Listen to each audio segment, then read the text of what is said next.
Hello, my name is Priscilla Drummond, and today I'll be walking you through the information flow through an ultrasound system machine.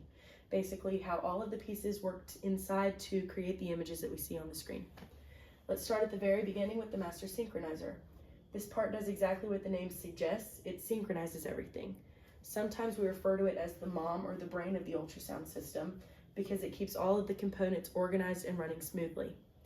Next, we have the pulsar. This is where the process of image formation really begins. The pulsar creates small electrical impulses that drive the rest of the system.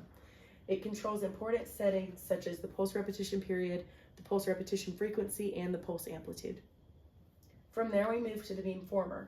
The beamformer is responsible for the steering and the focusing of the ultrasound beam. It adjusts the timing of the ultrasound impulses in precise ways.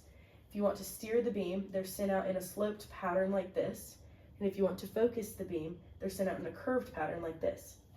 I always think of it like adjusting the flashlight on your phone. You can make it wider or narrower depending on what you want to illuminate. The beamformer does the same job but with the sound waves inside of the body. Next up is the transmit and receive switch, also known as the TR switch.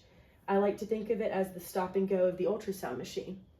When it's in transmit mode, the system is sending out those electrical signals through the transducer. When it's in receive mode, the system stops transmitting and listens for echoes coming back. This switch happens so quickly that it's seamless and you would never notice that it happens, but it's essential for capturing accurate images. Onto the heart of the system, we have the transducer. This is the actual probe that we hold against the patient's skin. This is where the magic of the ultrasound happens.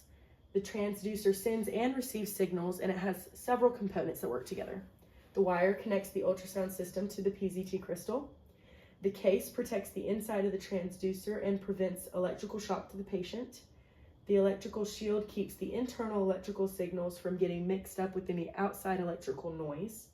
The acoustic insulator prevents unwanted vibrations from interfering with the internal parts. The backing material helps reduce ringing from the PZT, which improves image quality. The PZT, which is the piezoelectric crystal itself, it's the star of the show. It converts electrical energy into sound waves and vice versa using the piezoelectric effect. And finally, the matching layer helps reduce reflection caused by impedance difference between the transducer and the skin, and also protects that piezoelectric crystal. Then the sound waves travel into the body and start interacting with the tissue. I have a uterus and a bone. A uterus is more hypoechoic, which is darker on the image, and the bone is more hyperechoic, which is brighter on the image.